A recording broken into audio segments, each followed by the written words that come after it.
Good afternoon, and thank you for joining AOC's Black Minds Matter webinar. These are incredibly challenging times for our nation. It's also a time when more voices have risen to remind all of us that institutional racism exists, and we still have a long way to go to ensure that every person in this nation is treated with fairness, dignity, and respect. This week, as America remembers Congressman John Lewis, we want to shine a spotlight on an injustice that doesn't get enough attention. We can't look at institutional racism without acknowledging the vast disparity in outcomes that exists between white children and children of color in America, and between those children whose families have educational choice and those who don't. When there is a persistent achievement gap between white students and students of color, something is very wrong. When children from lower income families, predominantly children of color, are too often the ones trapped in perpetually failing schools, something is very wrong. Black minds matter. AFC remains unrelentingly focused on our mission to empower families with the opportunity to access a quality education for their children. And right now, we are heavily involved in an effort to get Congress to take action for all of America's children, not just some. The pandemic doesn't distinguish between public school children and private school children. Every child and every family is affected. Congress is now debating the next COVID relief package. There will be substantial new money for public schools, but this package must also include one-time assistance for private schools and families. 1.7 million children from lower income families are enrolled in private schools, and these schools are in danger of closing because of the pandemic. And if Congress had any foresight at all, they would also include a federal tax credit for contributions to scholarship granting organizations that would generate new funds for education and create educational opportunity for millions of students. We've known for decades that too many children of color are trapped in schools that don't meet their needs. The pandemic has only reinforced this reality. School is going to look different in a lot of places in the fall, but families in America, especially lower income families, need more than ever is greater flexibility and greater choice so that every child can get a full-time quality education. We need Congress to step up and act. Now, I'd like to turn it over to my colleague, Denisha Merriweather, who will introduce our great panel.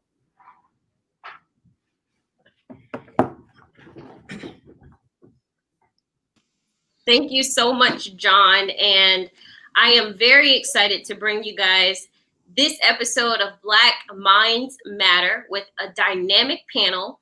I published an article a couple weeks ago now and talking about the link between the racial and social injustices that take place daily in America that were sparked by the abhorrent murders of men and women in this country at the hand of police. I linked that to the prowl that the teachers union and the public education system has seemingly also prowled on Black minds as police have prowled on Black bodies. Those committed to protecting Black lives cannot simultaneously refuse to nurture Black minds. Our essence and our being deserve life.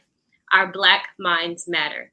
I want to thank and bring in Dr. Steve Perry and Duplessis, Hera, and Gerard Robinson. Thank you so much, guys, for joining. And I'm just going to jump right into it because we have so much to talk about, and I want us to have enough time. So, Gerard, we'll go to you first. Can you give us a little bit of history and background on government schools? So government schools, of course, they were not created for African Americans, but despite segregation and slavery, Black people created their own schools, created their own institutions of learning. Can you tell me a little bit about the history of schooling for Black? Did it start with Brown versus Board and kind of bring it into this modern day of school choice?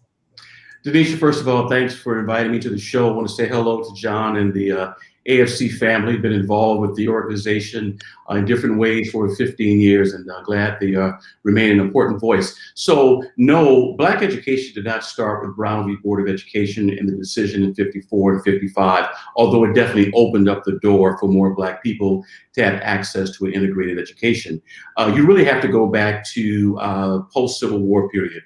W.E.B. Du Bois talks about this and the role that formerly enslaved Africans played in joining state level Reconstruction government.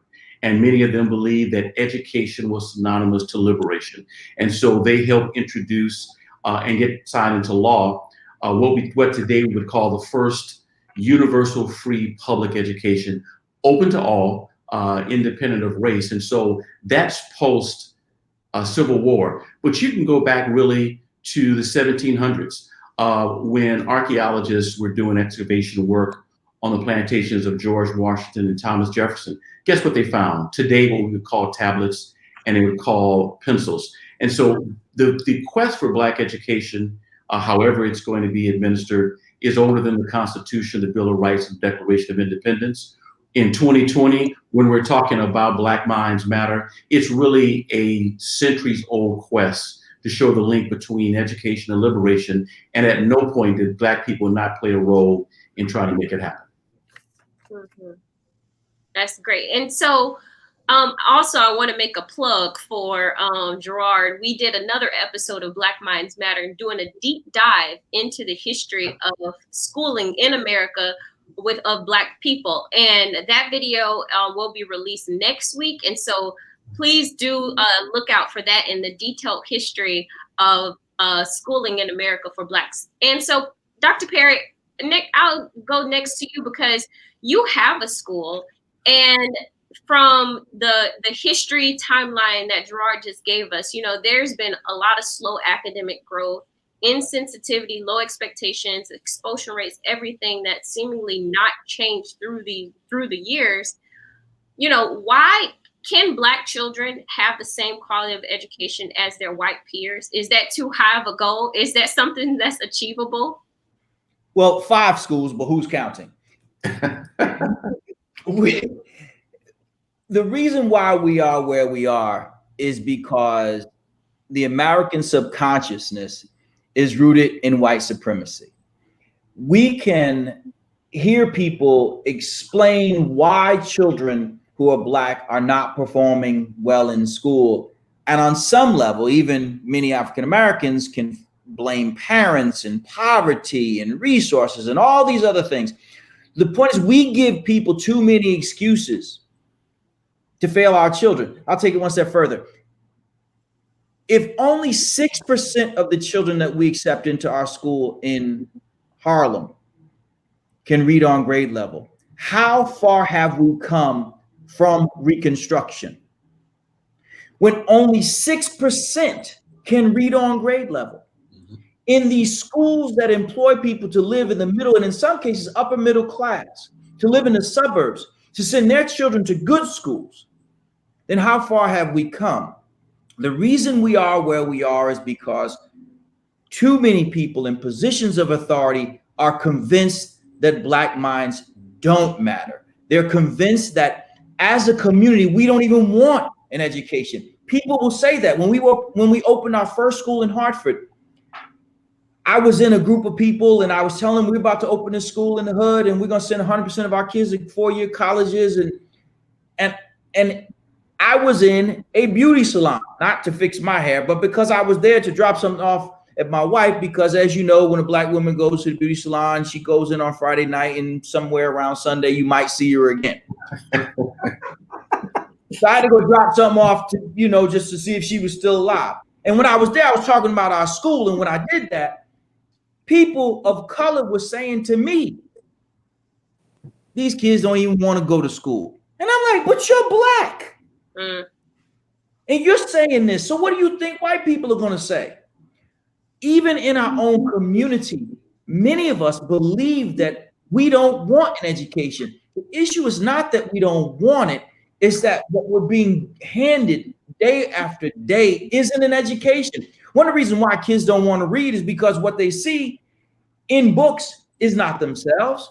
And when they do see themselves, they see themselves in a subjugated position. So when they look at a book, they're like, okay, so either we're slaves or we are not. That's not for me. We have to open our own schools and our own communities so that what we can do is to create the desire or tap into the desire for education. I'll finish here by saying this. Go into any kindergarten classroom of any color and ask those kids, what do you want to be when you grow up?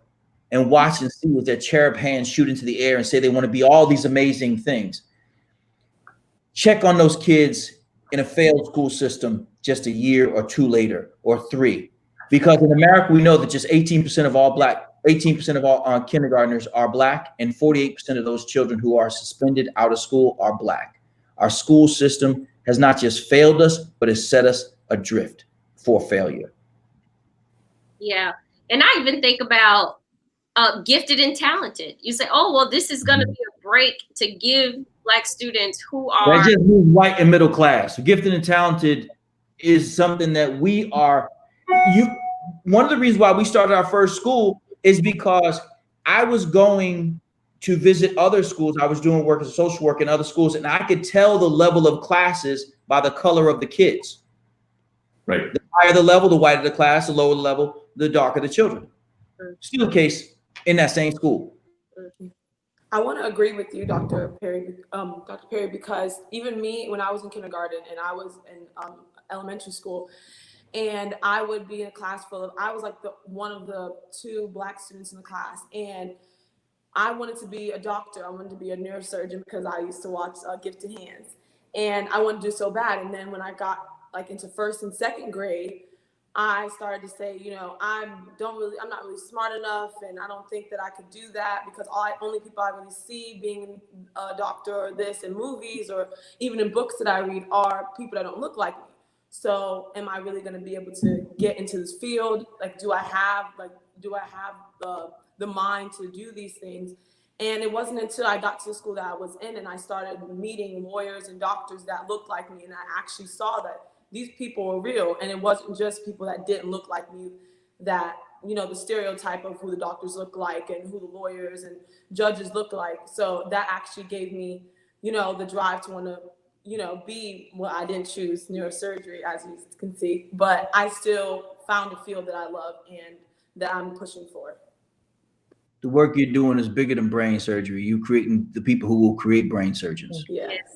And Hera, let's tarry there with you for a minute. Tell us a little bit more about your story and how you got involved in education reform and why you think that other kids deserve the same opportunity. Yes. So mine started really with my brothers, my 2 older brothers. They are both graduates. One's going to medical school and the other is and they were kind of like the test kids in our family. They were the first 2.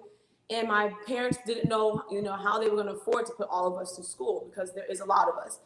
So they looked around, and we lived an hour from any of the private schools, because I live in Apollo Beach in Florida, and all the main private schools that are good are in Tampa. So my parents were like trying to figure out how they would get us back and forth and everything like that. And so then they put it in their head that they were going to give us the best opportunities. They were going to give us the best education they could possibly give us. And it didn't matter how much money that they were bringing in, they were going to find a way. So they found a school called Academy Prep, and that's in Ybor in Tampa. And we ended up attending that school. And this school taught a grade level above whatever grade you were in. So you enter in 5th or 6th grade and graduate in 8th. And so I entered in 5th. So I'd be learning 6th grade math, 6th grade English, you know, so on and so forth. And when I first got there, I was struggling. You would think, oh, once you get to a school choice program, you're just going to have like A's, straight A's, and it's just going to be everything that you could imagine. But it was actually a struggle. And what made me realize, I didn't even realize it in middle school. I realized in high school how big of a help that was, because they taught me how to study, the way my mind works. I didn't know that I was a visual learner until the 7th grade. It took me 2 years in that school of just being miserable and not understanding how I studied to understand the information that I was given. So they really worked with me. My mom, my dad, I would stay up late with tears in my eyes, not understanding the information, but my teachers didn't give up. And my parents definitely didn't give up. And now I am where I am now. So the story is still going on. I'm in college and I'm a food science major, and I'm excited. I'm ready to get out there in my field and research. And I'm always thankful for what Academy Prep did for me. They were just, I don't know, I can't even explain. They were really amazing. Yeah, no, that's a very great school, and they are doing some really awesome work. I went to grad school in Tampa, so I can really attest to it. And you received the Florida Tax Credit Scholarship, like me, to go to a private school. And so I think it's very awesome that although we might come from backgrounds with limited means, it doesn't mean that we have limited means in limited minds. I guess I'll keep with our saying. And because you come from a different background, you come from a background of banking and finance, different from the education reform space. Talk to us a little bit about how you got involved in ed reform and your thoughts on education inequality and how you think that is linked to economic mobility. Well, thank you. And again, thank you to AFC for being such a tremendous advocate for our children and for this issue. It is very important that we're able to have a voice across this country with regards to the impact of having opportunities, better educational access for our kids. I came into this space, I guess, of education reform, of being so committed to it, really by accident. I was elected in 2004 to the Louisiana State Senate, and at the time didn't really realize or know what or why. Why was I there? Long story short. It became apparent to me that my purpose, I guess, in my being was to be able to advocate for kids that I'll never meet. Right? I believe, and to this day, I still say that my time in the Louisiana State Senate was positioned by God for future impact.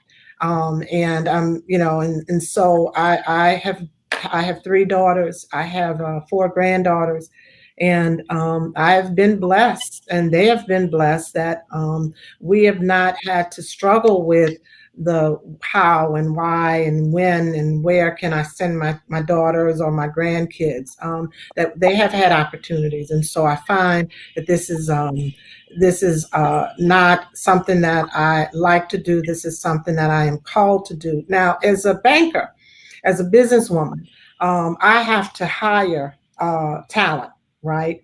And when we think about this whole idea of Black minds and why it matters, because when we are looking at society and the people who have leadership roles in society in corporate America, what corporate America is looking for is, how are you going to contribute to me, right? Or how are you going to contribute to my team?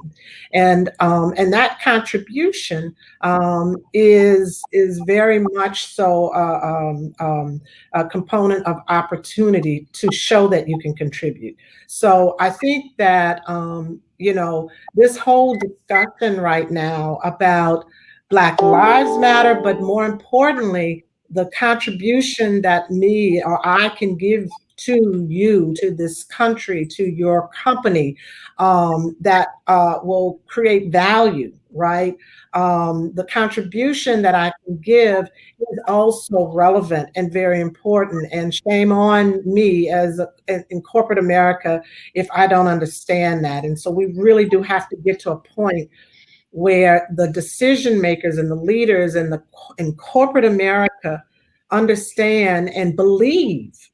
We've got to get them to a point that they believe that this is real, and that the contributions that an African American or a Hispanic or any other minority can give is critical. Yeah. And now let's open it up. All of us just have a conversation about this, because when and you teed it up very nicely, because systemic racism has really eroded all aspects of Black society, Black culture, from talking about getting a job after you even graduate from high school, healthcare, especially during this time of COVID-19. You have religious discrimination and educational discrimination, Blaine amendments, and then you talk about, Gerard, all the time, the Southern Manifesto. How do we uproot this disease in our country?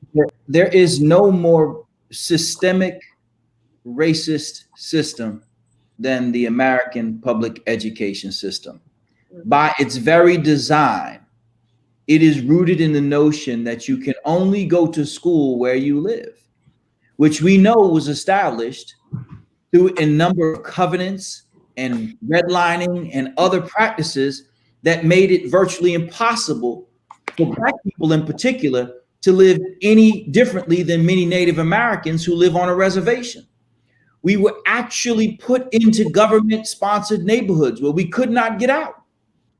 Even when we had the money to buy a house in another community, there were housing covenants that limited that. So by keeping the system that determines where you go to school rooted in where you live, you are supporting an inherently racist system. I say that to Joe Biden. You support an inherently racist system, brother. And you, every single time you fight to make sure that children are forced back into failure, not your own kids because they went to private schools, but Black people's kids go back to those schools, you are supporting the roots of systemic racism. And we as a country cannot just say that we think Black lives matter and keep sending Black children to watch their lives washed away by the failures of the underperforming at best and failed school systems at worst. We know better. It's actually bizarre that we're still having this conversation. You hear some people say, well, school choice is something that the right wing has chosen. Well, damn it, if people who you think are racist even agree to this, it's like watching George Floyd be choked out and murdered. Even the most ardent racists like, yeah, that one right there was pretty bad. So when even they can see what's happening to our community and you progressives can't, you liberals can't, how ridiculous do you sound? And finally, you as parents, don't send your kids to these raggedy behind schools. You would never, ever, you might volunteer at one, you might say that you support them, but you'd never put your own child in them. So we know what the roots of racism are. The same people who teach those cops that it's all right to murder Black people, teach our kids that we're supposed to succumb to that same system. The same system that teaches Black people and white people that George Washington was a hero more than he was a villain, a slave owner. That system is a system that we must do everything in our power to put to rest. Because someone said to me today on Twitter, they said, you need to stop with all that anti-public school rhetoric. God damn it. What am I supposed to do? I'm supposed to be pro something that's destroying my community? What are you smoking? Anybody who's against my community, I'm against them. How about that? But to that point, I think that it is even more important that we find a way to help our minority elected officials to understand that as well. They're the ones who benefit from it the most, because so often, sister, you know as well as I do, they represent the hood, but they don't send their kids to those same hood schools. Absolutely. I'm in the state legislature. I find them because I know where you send your little Jack and Jill. I know, and you know. Since we all know we send your little Jack and Jill, we're going to hold you accountable, because all I want for the poor kids is what you have for yours. I don't want any more. And that is my point. I mean, my point is we have an opportunity with the folk that have been elected that are supposed to represent us, right? We have opportunity to have more voices, and we don't. And so in addition to this fight about trying to convince white people that Black Lives Matter, we got to convince our own people that Black Lives Matter, right? We have to convince our own people. And that, to me, is the challenge, right? Because we now have a lot of smart Black folk, people who then got big degrees and are in big positions, but it's still, I got mine. Right. So in addition to this conversation that we're having about white people, we know where they are. Not they, I hate to say, I don't want to say that. I mean, we know where some are, right? But what we need to do is put Black people on the carpet, especially those who are in a position to be able to have a voice. Every state that has a robust school choice sector has a Black and Latino caucus who supports choice. Every state. The linchpin in this conversation, it's not the progressive white people and it's not the racist white people. It's Black legislators who benefit from school choice themselves, and in many cases went to a school of choice when they were coming up. They were in some sort of program that they got put on, and so they actually benefited from that. But then they say, well, I support public education. Stop it. One of the great things about our conversation about Black Lives Matter and about public policy, and I want to thank Ann Duplessis for her work in the legislature. She was also a former board member of mine. I was president of BAO. Is the role that Black lawmakers actually played in making parental choice a reality for thousands of children. Most people don't know that Polly Williams, a Black Democrat in Milwaukee, she's the one who decided to work with a Republican governor, white Republican governor in Wisconsin, to say, let's create the Milwaukee Parental Choice Program, first urban-based program focused on low-income kids in the country. Guess what? Black, brown, white, Christian, Muslim, Jewish, other students benefit from that. You look at New Orleans, Ann Duplessis could tell you a great story about that, along with Representative Badon. You look at Cleveland. Now, remember, the Supreme Court in 2002 ruled in favor of private school choice in the Zelman case. That was in Cleveland. It was Fannie Williams, a Black elected city council member from Cleveland, who said, listen, we've got to do something different than what we have. And you move to DC, it's a Kevin Chavez, it's then a Mayor Anthony Williams. It's people like, at that time, Secretary Rod Page. So we've got plenty of examples of Black people who've actually used their power and their influence to introduce parental choice. And introducing parental choice doesn't mean you're anti-public education. It means you're pro-learning and you're pro-choice. So that's part one. I'd also have to say that if we talk about education, and Steve and Ann hit on this, we talk a lot about white flight and what happened in cities after Brown v. Board of Education, after a number of Supreme Court decisions and housing covenants in the 70s. It's true that we had white flight, but the reasons our schools aren't failing is because whites are flying. The whites who wanted to fly have already flown. We've got to talk about the Black exodus of the middle class from our own commitment to our traditional public schools and others. And so there's definitely a class dynamic within the Black race that we got to talk about as well. When we talk about Black electeds who support school choice, y'all might remember this dude from Hawaii, Barack Obama, who supported school choice and took the charter school sector from 1.5 million children to 3.3 million children. That brother who never sent his children to a public school in his life and who didn't attend one in his life. We remember that. Look, I got the Essence covers too with he and his wife, and I was there in Black Camelot too. But let's call it what it is. His support of school choice made opportunities available for millions of Black kids. This conversation is not about whether or not families believe that schools should be selected by the family.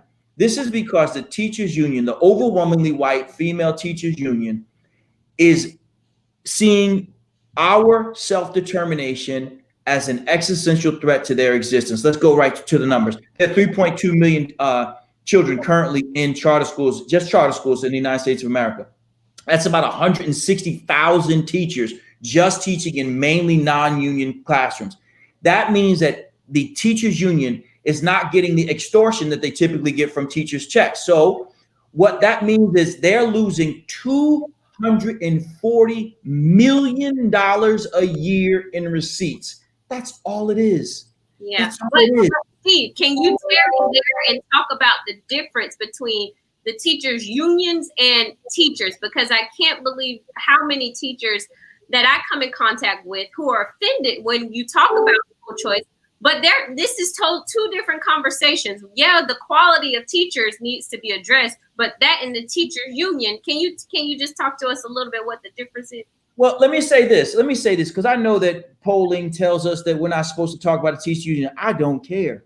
I really don't.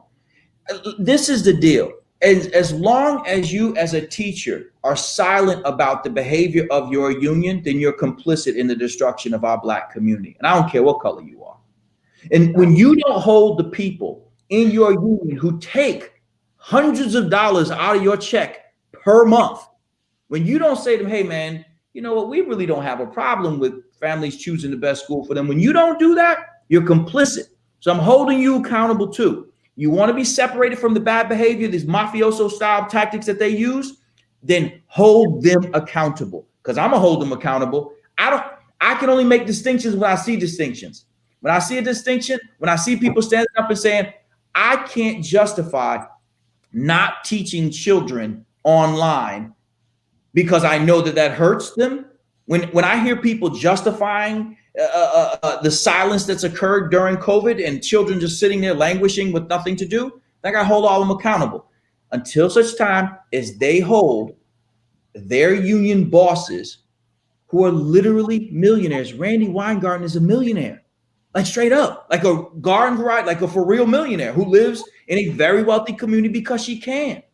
We gotta hold these folks accountable, because in the interim, our children are dying. It's like, this is not metaphor. They're legit dying because we're not giving them access to the education that they. I mean, you know, and the thing, I think the point that you're bringing up is absolutely on target, but isn't it all relative to self, right? Is it the reason that some of these educators are not speaking up, and because they feel that there's some safety net for self there? I mean, we see that across the country with in rural America, where because the education in the public school system is perhaps the largest employer of that community, right? That they're not going to speak up because all of a sudden it's about self now. It's about self-preservation. And so I think that, the teachers have to be educated. I mean, here in Louisiana and New Orleans, we have been fortunate enough, I guess, to have been able to create our own system, right? That creation of public school, our system of schools. I mean, we're 100% charter. Right. And so what that means is that all the teachers that we have, there is no union backing them. Right. They get it. They understand. So, I mean, and so there is no fear of self. It's just a fear of, if we don't do this thing the right way, if I don't teach, if I don't perform, if I don't have the right results, I might lose my job. Well, guess what? If my loan officers don't do their job, they may be out of a job. Right? Because if the hairdresser doesn't do her job, she's going to be out of a job. We hold hairdressers absolutely. Than we do people teaching children. Absolutely. You know, our issue is that we don't hold, this is a person teaching your child, man. Like, right. That's their job, to teach your child. Here's what the problem lies. The problem lies that many of us know teachers. And because we know teachers, we know them as sisters, brothers, uncles, aunts, fathers, mothers, and the like. And we think because we like them, love them, and think that they're fantastic people, which they may very well be, that they're also fantastic at their job. And that's not true. No, that's so bad, but so sad, because bad and sad, because I mean, when I think about it, I know when I was in the legislature and I was fighting this issue, right? And I had to go and look at school board members, you know, or other teachers who were on the other side. And, you know, my first question was, where do your kids go to school? And not one could say that their kids or their grandkids were in the public schools that they were trying to protect, right? I'm going to tell you, my mom was a public school teacher in Plaquemines Parish, Louisiana. But guess what? She didn't put me in a public school. There's a Board of Education member in Hartford. The school system within which we started our first school, his name is Craig Stallings. Yes, I'm calling names. His name is Craig Stallings, still on the Board of Education there. He told me in my office that any board member who sends their child to a Hartford public school should be arrested. His words, not mine. This man is just like so many others, hypocrites to the core. And until such time as we call them out by name, why are we being polite with people who are destroying our community from the inside? We're talking about real children not living, because at some point we know 74% of children who do not read by 3rd grade on grade level will never read at grade level in their lives. We also know that those children have the highest probability of being suspended, expelled, or dropping out. And we also know, therefore, 75% of all children who are incarcerated can't read. Yeah. Hera, I see you trying to say something. Yes, I have a question. My question would be to everybody in this call is, I hear all the time from different people, like my classmates, my family. I hear on the news outlets, on Twitter and everywhere, and everybody's giving, opinions and, facts and, what they think. But for us, me as a young person, and my question would be is, what is the solution? Because, everybody has their opinions and everybody has this and everybody's saying this. And as a young person, driven by facts and stuff like that, is like, what is the solution? I'm hearing like certain things, but like, what can be done to solve these issues? Let me tell you, I think, I had this conversation with an AFC staff member. I shall not call names, but I had this conversation with an AFC staff member, and the conversation went something like, we can work a lot and very hard with trying to find better educational opportunities for children of color or low-income kids. And they can get that education, just like you're getting that education. But what happens the morning after? What happens when it's time to now apply for that position? And if we have not found a way to change the mindset of the people who are running these companies, the people who are running these organizations, right? The ones who are hiring. If we don't figure out how to do that first, then it's not going. It does matter, but it's not going to matter, because no matter what mind our Black families kids may have, they won't get a chance to prove it. The second thing is we have to find a way simultaneously to change the minds of our Black families, where education is the priority, right? Where they are spending more time, instead of at the hairdresser for 2 days, that they're spending 2 days reading to their kids, right? And so we've got to, it ain't just them changing, we got to do some changing as well, right? And we got to make sure that, as Dr. Perry says, we have to call it out, even if it hurts. So let me say to some very specific answers to your question, and you truly are what we all work for, a young sister who's powerful and capable and standing at the precipice of changing the world. So I can't wait to hand over the reins of this work that we do to you. So the first thing that we have to do is we have to fight for universal school choice, which has to be money follows the child, period. Just the same way we fight for increased financial aid, Medicaid, Medicare, all those things, we have to fight for money to follow the child, and specifically for universal school choice. Like we want to have universal health care.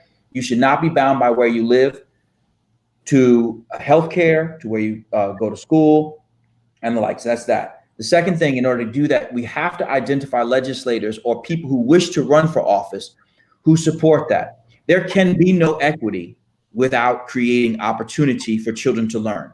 So we must make sure that we fight for those legislators who understand, if nothing else, that they're going to send children to the best schools for them, and their parents get to make that decision. We have to fight the hypocrisy of what is often those people call themselves the left, the progressives, who would, on the one hand, say that they fight for the woman's right to have a child, but when she has a child, they don't want her to have the right to decide where the child goes to school. By fighting for that, that means that you, as young people who may not have the money, you have to volunteer on campaigns of those people who are fighting for school choice. You have to identify those individuals and you have to support them. In addition to that, you, Hera, you have to tell your story and say, hey, you know what, my family had to send me to a school that wasn't in my neighborhood because the neighborhood school wasn't for us. And that's what people do. That's what middle class people do. They first move to a neighborhood that they think they have a good chance, and they up their opportunities by saving money in tax deferred savings, like a CHET program in Connecticut, where you can put money away to send your child to a better school. And then what we have to do is we have to hold people accountable, call people out. When you know that a Black or Latino, white, Asian, or other legislator does not send their child to the schools within their district and is voting against school choice, you have to call them out by name, put their faces out on Twitter, put out a full page ad in your local newspaper. Make sure that people know this person's a flaming hypocrite, that they're doing something to your child that they would not do to your own. I run Capital Prep schools. Both of my sons go to Capital Prep. Well, now one graduated and he's going to go to the University of Pennsylvania. But I send my kids to my school. I eat what I serve. And so if those people don't eat what they serve, then you have to call them out. And the final part is this. We cannot relent until every single child in the United States of America is going to the best school for them. I don't care if it's public or private, because the notion of private and privatization is something that only fulfills the minds of those people who don't understand what the lie is that they're being told.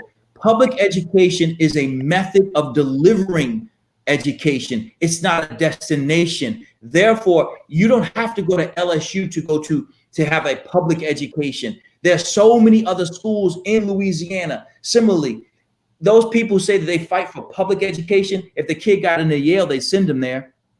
If they got into Hampton University, they send them there. Two private institutions. They say, I don't want my money to go to a religious school, but if they got into Georgetown, you'd send them there. So we have to fight the hypocrisy, and we have to put people in office who fight for our kids to have access to a quality education. I'll finish here. Dr. King said that the American schools do not know what to teach or how to teach. He said that, not me. And he said that we should create educational parks, which he said are schools that are outside of the neighborhood where we send our children to school. Sound like charter schools and magnet schools to me. Right. But what would you say? Oh, go ahead. Gerard? Oh, okay. So what would you say? Okay, so I get all that. So what would you say to us? You know, we're about to us students that are graduating college and going in to apply for jobs and stuff like that. And you said that we have to, you know, call people out and do certain things like this. But a person like me, like, let's say, I don't really post certain things because, you know, like how Ann said, afraid of losing jobs. But students like us, you know, coming from college and are starting to apply to jobs, what would you say to us in terms of how? I would tell you this. Any organization who doesn't want you as you don't want to be there. Ain't no money. All money ain't good money. Yeah, but that's not the reality, Dr. Pan. I hate to. That's just not the reality. The reality is that the majority of the opportunities are led by people who are not of color, right? And so what has to happen is you have to be smart about it, right? You have What's not the reality?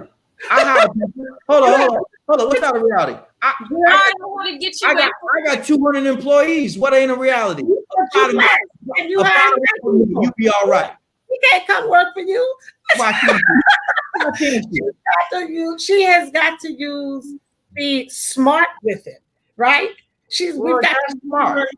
And nobody go out there and take nudes. Everybody's telling her to put nude pictures of herself. If she's going to fight for her community and her employer is not going to support that, then at some point or another, that's going to find its way into the ethos, and as a result, they're going to lose her job anyway.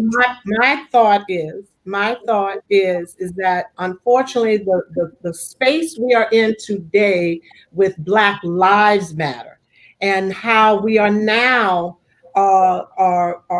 incorporating people of all colors, people of all economic statuses. We have people who don't want to say they care, but are now realizing they have to care, right? This is not going to happen overnight, right? And so I think that, you know, unfortunately, we are in a space that is beginning, and I'm being very optimistic. Sister, And you if, better speak your truth. You better speak your truth and stand on it, and know that if you can't stand by it, and nobody telling you to say something inappropriate or disrespectful to yourself, anybody, but when you, because Black Twitter is a beast. When Black Twitter wants somebody, they can get them. And I'm telling you now, you as a young person have the opportunity to speak truth to power. Imagine if John Lewis took that same approach of watching what he said, or Martin King said that. but guess what? Black Twitter ain't hiring her. So You know who will? You know who will? Anybody who respects her right to speak her truth. And again, so let me cut in here because it's a helpful conversation. You know, Hera, and I appreciate you posing this question. Hera is one of the Future Leaders Fellows within the American Federation for Children. There are 13 of them. She's a part of, she's one of 13 for the 2020 cohort. And this is something that is a beneficial question because her generation, I got a tax credit scholarship too as well, but her generation is coming up in an atmosphere and in a reality where choice is normal. And parents are now, especially in Florida where we're from, are growing up in a time where you can pick up and leave, get a scholarship, don't use your scholarship, go to a charter school, try a magnet school, you could do anything. And so the question of, you know, how do I make sure I'm really giving enough attention to this education reform conversation without being so, I guess, controversial. Yeah. I think it's a very tight line to walk. And it's a very valid question because your perspective and where you're coming from, you're just starting out. So if you post something on Twitter bashing an elected official, and then the very next session you want to go work under the government, then your vet might not be very smart. I'm not saying hi. I'll get back to that point about a job. Let me go back to your original question, then I'll weigh in on the part about a job in terms of solutions. Every solutions are kind of baked into how you define the problem. So there are 4 R's that I walk. So no matter what solution you look for, there are 4 R's you're gonna have to walk. Number 1 is reading. In the 70s, there was a campaign called Reading is Fundamental. In 2020, reading is fundamental. Steve's already identified that. We've got over 30 million adults who can't read above the 8th grade level. We might define that as functionally illiterate. And talked about the talent pipeline. I have friends of mine, I know business owners who said, listen, we're not talking about high school students, we're talking about adults for 30s, 40s, 50s. So reading is important. And for the 3rd grade holdback policy, you know, Florida has a policy that if you can't read at a certain level by the 3rd grade, you can be held back. And there's research to show that the students who were kept behind that 1 year, in fact, are on par and at times surpass their peers by the time they reach the 8th grade. So we've got some examples of how to make reading work. So reading is important. Number 2 is resources. All the conversations about education is a money conversation, but it's always about revenue, hardly ever about expenditures. We spend billions of dollars on schools. At least 30 states have education K-20 as the #1 line item in the governor's budget. So we have money, maybe not dispersed as much as we would like, but I ask everyone, take a look at your local school budget. Should be online, and read it. Whether you're at a public school or if you're at a private school, ask for the budget. Resources matter. Don't get caught up just in revenue. Look at expenses. The 3rd R is relationships. We spend a lot of time talking about teachers, and we know teachers matter. Having a teacher teach in his or her subject, making sure we have national board certified teachers, the great work that Peggy's doing with her organization in DC. We've also got to talk about principals. A number of teachers say they leave the profession not because of the money solely, but because of the relationship with the leader. So there are organizations that are investing money into principals. And so principals have to be a part of this conversation because they set the tone and the policy. And the last part is race, since we're talking about Black people. You know, there are a lot of Black people who have gone on to earn Marshall Scholars, who are Rhodes Scholars, who are Presidential Scholars. They started off in low-income neighborhoods. They were the first in their families to go to school. Those 4 R's are applicable to parental choice programs, but they're equally applicable to public schools, where the majority of our Black children for the foreseeable future will go to school. And so let's look at examples of schools, public schools, that have turned around for low-income Black kids and have helped them move from poverty, or what I call promise to prosperity, and use those as examples to figure out what we can do for our traditional public schools as well. Yeah, man, I cannot believe time is already almost coming to a close. This is crazy. There was somebody commented, and I want to read his comment. He said that if sanitation workers were as unaccountable as the teacher union, we will all be doused in trash. And I think that about sums it up, because that is that's Yeah. No, that's not the case. We wouldn't do that.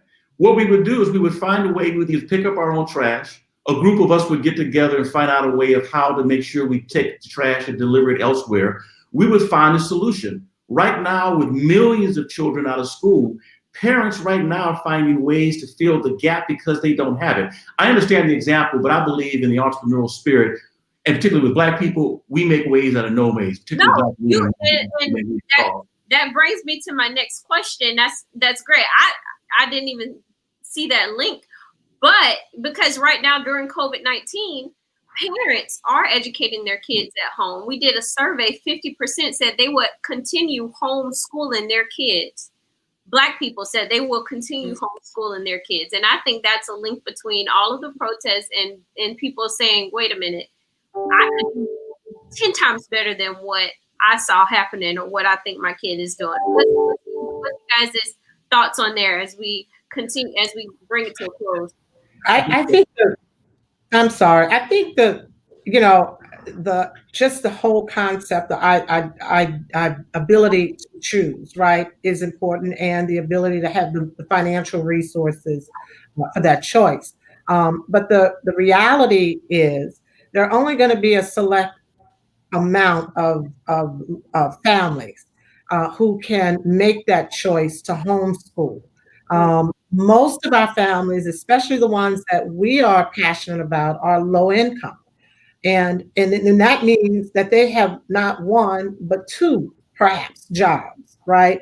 And so we struggle here at the bank with this notion of how do I, when a significant portion of my workforce, single parents, single mothers, right? Who, if they are a UBA, or the new term UBA, a teller, you got to be here. You can't work from home. You can't work remotely, right? And so, and so, how do I tell that single parent, that single mom, guess what? You gotta.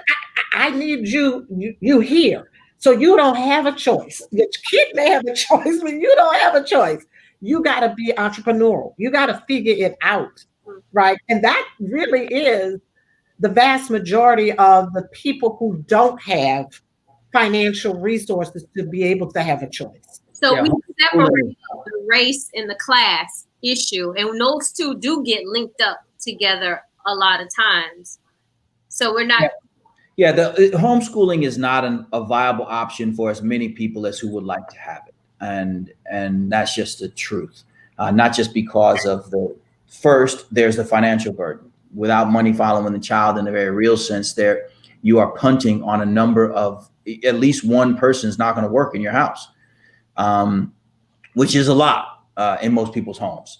And then there are the ramifications of not working. And many of the families that I do know that homeschool, they have 2 and 3 and 4 kids. And so those kids do make it to college, but then how do you deal with the fact that for the past 20 years, only one person's been earning an income, which is a real burden. But the other side is that not everybody can teach. Just because you know how to do something doesn't mean you know how to show somebody else how to do it. And then there's that. And so that takes us back to what we have to have. We haven't talked much about COVID, but I will say this: never would I call a pandemic anything other than a pandemic On the same token, what it has also done is presented us with an opportunity to look to reimagine education, an opportunity that we should have taken a generation ago, and to create access to the same type, like this device that we're using, this strategy that we're using could be used to teach any and all subjects. When I want to know how to brine a turkey, I go and I Google it, and I go to YouTube and I watch the video that's 4 minutes, and it shows me how to do something that takes 72 hours to do. And then I do it and I learn it. What we have to do is we have to push the idea of education beyond the limits of what we've seen in the brick and mortar space. And that is a way that we could bridge the gap between what people are doing in the traditional schools and what people wish to do from a homeschool. We could create a menu where you can a la carte your way of services through the educational experience. So you could take a class in Louisiana, you could take a class in North Texas, you could take one at Harvard, and then you could take one at your local school system, and you put those together to create what becomes your child's academic experience. Gone are the days. We're not going back. I mean, we in our schools, we're buying 2 cameras for each of our classrooms. We are creating basically mini studios in which we're going to teach virtually. We're going to have an English teacher in one school in one city, and she's going to be teaching across multiple cities. And we're going to invite y'all to be a part of it, because it's an opportunity for us as a school to be able to educate children outside of our zone, not just in our city, but in our state. So we have to continue to push for universal school choice. We have to continue to push for money follows child. And just because someone like President Trump says something about it, we can't abandon what is right. Just because even a stop clock is right twice. So just because that clown ends up on something that we've already been fighting for, that doesn't mean we abandon it. It means we just say, hey, okay, this clown agrees. So we shouldn't change our perspective because somebody who we find reprehensible agrees with us. We can create opportunities for those families who are at home to have access to a school that is real, and pods and other opportunities through these devices. We are on the precipice of something so majestic and so powerful. We need to mash the gas, as they say down south, and go further and faster than we've ever gone before. This is what we should be celebrating where we are right now in education. Yeah. So let's, Gerard, before you say, I'm going to announce, if you guys have questions, we'll try to get in about 2. Okay, go ahead, Gerard. No, I'll make it quick. Black homeschoolers are one of the fastest growing demographies within that category for all the reasons that people mentioned. But there's a difference between homeschooling and schooling outside of school that happens to take place at home. There's a whole out of school time component of this. 8 to 3 is part of learning, but we now have families who have Ys, Boys and Girls Clubs, other things closed. And so the YMCA, for example, their CEO was on television. He talked about how he's working with families and schools and parents to figure out ways of providing education even outside of what we call traditional school. We've always had that, brother, through upward bound programs, through Boys and Girls Clubs, through all those. Before there were charter schools and magnet schools, there were upward bound programs. There was the trio programs. There were all these programs. There were the prep for prep. There was the A Better Chance. There were all these things that we did. There were the church programs that you would stay after school. Many religions have these after school programs that the Muslims have it. Jewish people have it, and then many cultures have it. Many Chinese cultures, they have it. And so it's the school that takes place after school that they go to, in some anywhere from 2 hours to 4 hours, and then on the weekends. We've always seen these things happen, and we, especially as African Americans and Latinos and then poor people among them, we too often lean so heavily on a failed school system that it does what it always done, which is it fails us. It doesn't have the integrity to support us. And so in this moment, let's do what we've been doing since we got here 1619 moving forward, is make a way out of no way. Black people should have invented Uber. The number of cabs that passed us in the 90s, we should have invented Uber. Or I think there'd be 5 other things. But anyway, we can invent something in this time. Thanks. Yeah, you are right about that, Gerard. The amount of people that hung out at the grocery store when I was growing up, that was unofficial Uber. Right. They weren't a part of the taxi service or anything. Right. Just chilling out. Can I take you? Y'all, your family need a ride? So you Black minds and millennials, here's your opportunity to create the entrepreneurial idea for us. But my other question was, my last question, obviously, but my other question was when you're saying homeschooling and having, you know, I meant to say, I was asking you this, but when you said you were like putting cameras and stuff like that in your classrooms to like have virtual settings for people at home and stuff like that, what about the kids that, like my sister, she really sucks at learning online. Like, so I had to become the homeschool teacher when my parents were at work, and teaching her algebra because she needed help. So what would you say about students like in this time of COVID-19? What do they do when it comes So to nothing is for everyone. Let me start there. Mhm. right? And then let me go to, I don't know that she sucks at learning online. It just may be the way that she was taught. That person may suck at teaching online. So we can't presume that this device is inherently good or bad. Too many of the lessons that are created for the brick and mortar experience where you stand up in front of somebody and you tell them what to do. But the example that I use is a real example about brining turkey. I, in 4 minutes, learned how to brine a turkey because someone showed me how to do it on the internet.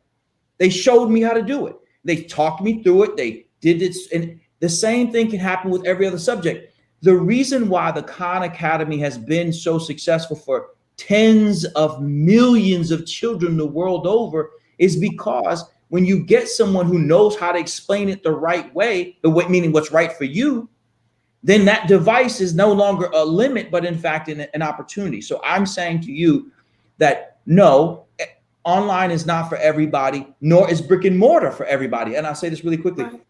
When we went 3 days after we closed for COVID, we were 100% online, 6.5 hours of instruction, live instruction all day, every day. For some of us, we did a good job. In some of our classes, we did a good job. Not in all of them. Not in all of them. But that's not because of Zoom or this device. That's because we needed to do a better job of prepping some of the adults who were doing these lectures to do a better job of using this device more effectively. It wasn't the device that failed. It was we, the humans. But what isn't this the core of what we're advocating for? That kids learn differently, and that there's no one size that fit all. But the thing that is the challenge is that parents can be entrepreneurial in their thinking of a solution, but in most often the resources or the money that doesn't follow that solution. And so I think that's where we are today. What we have been fighting for, what AFC has fought for, what this whole idea of allow the money to educate our kids, however it is we need to educate them, to follow them, right? Allow me, if I can think entrepreneurial, right, and figure it out, then I should be able to get the resources to pay for it. It's kind of like unfunded mandates, right? And so that's where we are today. This is a great question because you have summed it up, with that question. I don't know your sister's situation, but it made me think of two groups of people we can't overlook in all communities, particularly the Black community. Students with disabilities. They have been tremendously impacted by this because some of them learn primarily in a setting where there is an adult and not something virtual, and others have as well. We've got 6 million children in the United States with a disability. This is the 30th year of the signing of the American Disabilities Act. So we've got to remember them. We also have to remember the large number of Black kids in rural school districts. We only often think urban because, I've lived in urban areas, but there's a rural dynamic that we also have to consider when we're thinking about how to reach out to students. Yeah. Well, thank you guys so much. I had so much to talk to you guys about. And because this was a dynamic and such an informative panel discussion, we're just going to have you back. I'll probably do this again. We are definitely going to keep the conversation going. Thank you guys so much. Again, just an announcement, the Black Minds Matter series will have another of Gerard doing a deeper dive into history of education. And you can find out that information on our Eventbrite also. And we have continued out the series to talk about more important issues. So thank you guys so much. Give yourselves a round of applause because this is great. And we're giving both of you a round of applause. So thanks for your leadership. Thanks, John. Yeah. I'll Thank kick it you. over to you, John. All right. Great. Thanks, Denisha. Man, what a great conversation. Many thanks to Denisha, Gerard, and Dr. Perry and Hera. And many thanks to those of you who joined us. We've got a lot of work to do out in the states, and we're going to be working on governors and state legislatures. But as I mentioned earlier, right now, Congress has an opportunity over the next several days to help all of America's school children. And we need your help to convince them. You can help AFC Growth Fund with our work to help every child access a quality education. If you send a donation to AFC Growth Fund in the next 10 days, it will be matched on a one-to-one basis. Text contribute to 52886. We also urge you to contact your senators and congressmen and urge them to help all K-12 kids and support school choice in the COVID relief bill. You can text SCN to 52886. Again, many thanks to our panel, to Denisha, and thanks to all of you for joining us. Have a great day. Thank you. Thank you.